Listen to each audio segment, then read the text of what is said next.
साईं बाबा की पूजा करता हूँ तो वह अच्छे लगते हैं, और जब ओशो को सुनता हूँ तो ओशो भी अच्छे लगते हैं। बस यही तो है मन, यही तो है मन। मन तुम्हें हर तरह से अपने साथ रहने के लिए राजी करवाता है। मन की यही खूबी है। जहां भी तुम जीते हो उसके साथ मन एसोसिएट हो जाता है। गलत कुछ नहीं है, इस बात को मेरी ठीक से समझ लेना। कोई भी चीज गलत नहीं हो सकती, क्योंकि जो तुम आज सीख रहे हो वो तुम्हारी यात्रा की जरूरत है। मंदिरों में भटकना भी जरूरी है, और वहां से उपलब्धि नहीं हो रही है, वहां से उपलब्धि नहीं हो सकती, ये बात साफ होनी भी जरूरी है। वरना कोई एक जगह ऐसी रह जाएगी इस जगत में जहां तुम्हारा मन कहेगा यहां से मिल सकता था।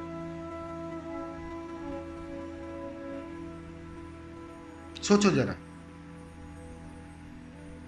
संसार व्यर्थ दिख रहा है तो मंदिर अच्छा लग रहा है।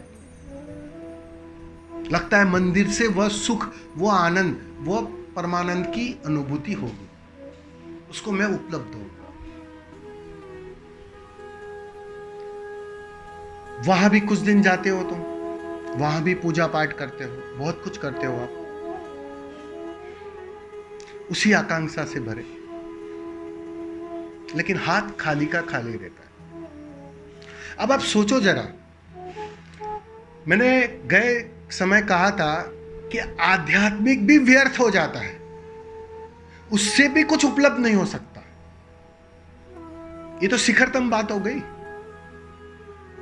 तो तुम्हारे संसार, तुम्हारा मंदिर, तुम्हारी धर्मशाला, तुम्हारी जो बाहर की सारी व्यवस्था, वो तो अपने आप व्यर्थ हो जाती है। जैसे जैसे तुम सीढ़ी चढ़ते हो, जैसे जैसे तुम्हारी यात्रा आगे निकलती है, तुम्हें एक बात साफ होने लगती है कि यहां ना बाहर से ना भीतर से उपलब्धि नहीं हो सकती, क्योंकि जिसे उपलब्ध होना है वही उपलब्धि का साध्य है। अब सोचो, तुम ही खोज रहे हो अपने को, परमात्मा ही अपनी खोज में लगा है कि मुझे परमात्मा मिल जाए। ये ऐसी बेबुझ बात है, मिला ही हुआ है जो। इसलिए मैं इसे परमात्मा कह रहा हूं कि तुम हो शुद्धतम परमात्मा, शुद्धतम सोने, पूरे 24 कैरेट। वो बुद्ध की बात है ना, कि बुद्ध कहते थे मुझसे तुम्हारे पास कुछ अधिक है, किसी साधक को कहा। तो बोले वो कैसे?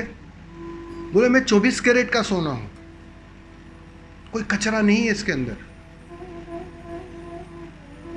और तुम कुछ 18 कैरेट के हो, कोई 20 कैरेट का है, कोई 22 कैरेट का है, कोई एकदम किनारे खड़ा है 23 कैरेट का है। समझ रहे हो मैं क्या बोल रहा हूं? बस इतना ही फर्क है कचरे का। लेकिन तुम्हारा 24 कैरेट होना बिल्कुल रत्ती भर कम नहीं हुआ है।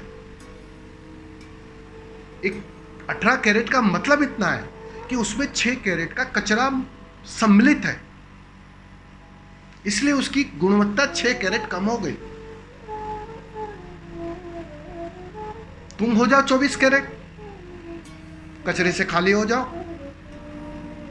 तो तुम्हें बात साफ हो जाए कि ये 24 कैरेट सोना मेरा स्वभाव था, मुझे मिला हुआ था, ये परमात्मा होना मुझे मिला हुआ था। तो ये जो साधना हम जो समझ रहे हैं कि कुछ करना है, कुछ उपलब्धि पानी है, कुछ पा लेना है, बस ये धारणा गलत है। साधना का मतलब इतना है कि सब कुछ कंडीशनिंग गिरने लगती है, व्यर्थता साफ होने लगती है, और एक दिन यहां खोज लिया, वहां खोज लिया, चारों कोने में खोज लिया, इधर खोज लिया, भीतर खोज लिया, उसे नहीं पाया,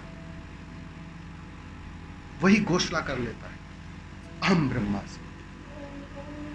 क्योंकि वो जो खोज रहा था ना, वही था, वो उसे दिखाई पड़ता है, तभी तो उसकी खोज रुकती है ना। अब बात समझो, अब तुम अध्यात्म में आए हो गहरी तड़प से, उपलब्ध होना है उस परमात्मा को, पा लेना है उस समाधि को, और दिन प्रतिदिन तड़प बढ़ती जा रही, जैसे जैसे अनुभव गहरे होते तड़प बढ़ती जा रही, जैसे जैसे और गहरे अनुभव होते और तड़प बढ़ती जा रही। तो खोज बंद कहां होती है? खोज गिर कब जाती है? जब भीतर साफ हो जाती है बात कि बाहर से भी नहीं मिलता, भीतर से भी नहीं मिलता, अरे सब व्यर्थ था, सारी दौड़ व्यर्थ, सारा पाना व्यर्थ था। उस दिन तुम छोड़ देते हो, और जैसे ही खोज छोड़ देते हो, अब मन बचेगा नहीं, अब मन को कोई दिशा नहीं है भटकने की। वरना मन कह सकता था कि भैया वो कोना छूट गया है, वहां खोजना बाकी रह गया था, वो बात भी समाप्त हो। उस दिन बात पूरी हो जाती है, खोज गिर जाती है, और जैसे ही खोज गिरती है, खोजने वाला भी समाप्त हो जाता है। जब खोज ही ना बची तो खोजने वाले का क्या काम? वह भी गिर जाता है, और जैसे ही वह गिरता है, बीच की दीवार टूट जाती है, तुम जुड़ जाते हो उस अस्तित्व से, एक हो जाते हो, या कहो अद्वैत की घटना घट जाती है, बात पूरी हो जाती है।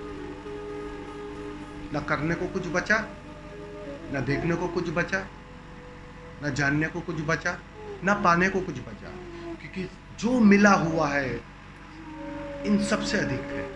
उसकी व्याख्या नहीं, अव्याख्या है वो। कोशिश बहुत की कहने वालों ने, लेकिन वो अव्याख्या है। मैं भी तुम्हें कहता हूं वो अव्याख्या है। उतनी फुलफिलमेंट, उतनी परम तृप्ति होती है, उसे ढालोगे कैसे शब्दों? क्योंकि तुम्हारी समझ में वही बात आ सकती है जिससे बुद्धि की तुलना हो सकती है। इसकी तुलना नहीं है, अव्याख्या, तो कहा नहीं जा सकता, और कहूंगा भी तो समझ में नहीं आएगी बात, तो अनुभव से ही बात समझ में आती है। तो विरल जी, अच्छी बात है, अगर मंदिरों में आनंद मिलता है, जाओ मंदिर में, बेझिझक से जाओ, आंखें खुली रखना। भले मंदिर में आंखें बंद करने को कहा गया है, लेकिन मैं भीतरी आंख की बात कर रहा हूं, उसे खुली रखना, देखते रहना, जानते रहना। ये सब व्यर्थ दिखाई पड़ेगा एक दिन, तब तक जाना पड़ेगा, तब तक दौड़ना पड़ेगा। एक दिन मंदिर भी व्यर्थ हो जाएंगे, एक दिन ओशो की बातें भी व्यर्थ हो जाएंगी, वह भी दिखाई पड़ेगा, वो समय आएगा। लेकिन ऐसा नहीं होता है कि ये व्यर्थ हो गया तो गलत हो गया। ये धारणा तोड़ दो, तुम्हारे लिए व्यर्थ हो गया, तुम्हारे लिए वो छूट जाएगा। लेकिन आज तुम्हारे नीचे की सीढ़ी वाले भी है जो, उसके लिए मंदिर अभी भी सार्थक है। इसलिए इसमें कोई गलत बात नहीं है, अच्छी बात है। मंदिर जाते हो, मंदिर के हो जाते हो, बहुत सुंदर बात है, यही तो होना है। ओशो को सुनते हो तो ओशो के हो जाते हो, ओशो की बात सुनते हो, ध्यान करते हो तो ध्यान करो पूरा, बहुत अच्छी बात है। मूल्यवान अपने आप रह जाएगा, और व्यर्थ और गलत छूट जाएगा, अपने से गिर जाएगा। लेकिन उसको पूरी तरह तुम्हें राजी हो